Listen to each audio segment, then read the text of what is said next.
गांव दिख रहा है, इधर जो है ना सारा गांव दिख रहा है, आप देख सकते हैं यहाँ पे सारा गांव दिख रहा है। और यहाँ पे आके मैं चिल्ला रहा हूँ, चीख रहा हूँ, बता रहा हूँ, उसके पीछे सबसे बड़ा रीज़न है कि हमारे पैरामिलिट्री फोर्सेस और आर्मी के जवान जो है ना हमारी रक्षा करते हैं।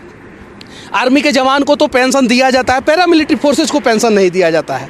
मोदी जी, अरे पेट्रोल 50 रुपये और महंगा कर दो, डीजल 50 रुपये और महंगा कर लो, हम झेल लेंगे, कोई दिक्कत नहीं है। लेकिन हमारे पैरामिलिट्री फोर्सेस के जो जवान हैं ना, उनका कम से कम पेंशन चालू कर दो, चूँकि वो हैं तब हम हैं। अगर वो नहीं होते तो हम शायद से नहीं होते।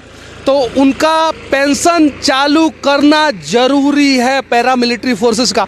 और इस रास्ते पे जब मैं इन किया तो वहाँ पे सीआरपीएफ के जवान थे, पैरामिलिट्री फोर्सेस के जवान थे। और जहाँ तक मैं जाऊँगा रास्ते के दोनों साइड जो है ना वो पैरामिलिट्री फोर्सेस के ही जवान हैं। तो शहीद तो दोनों होते हैं, आर्मी वाले भी। मेरे पिताजी आर्मी में हैं, मेरे बड़े पापा आर्मी में थे, मेरे बाबा जी आर्मी में थे।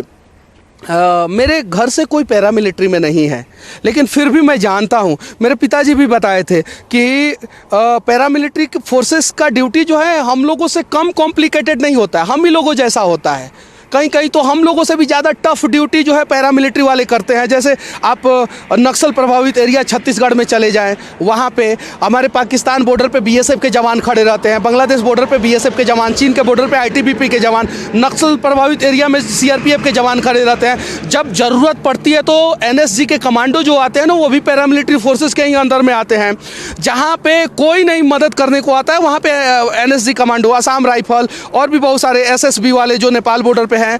तो यार वो भी हमारे देश के जवान हैं, उनके साथ जो है ना ये भेदभाव कैसे? दुनिया का इकलौता देश भारत है ना जहाँ पे आर्मी और पैरामिलिट्री फोर्सेस के साथ भेदभाव किया जाता है।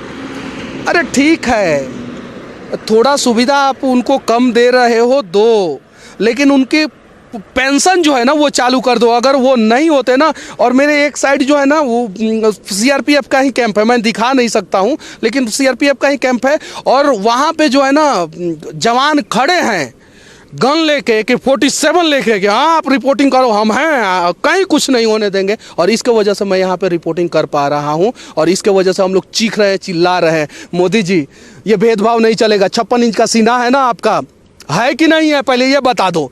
अगर जितने भी मोदी के समर्थक हैं ना, कमेंट करो आप लोग और बताओ है कि नहीं है 56 इंच का सीना। अगर है ना तो 56 इंच के सीना वाले से इस वीडियो को टैग करो। शेयर करने के दौरान जो है ना सीधे @NarendraModi लगाओ, टैग होगा उनसे और वहाँ तक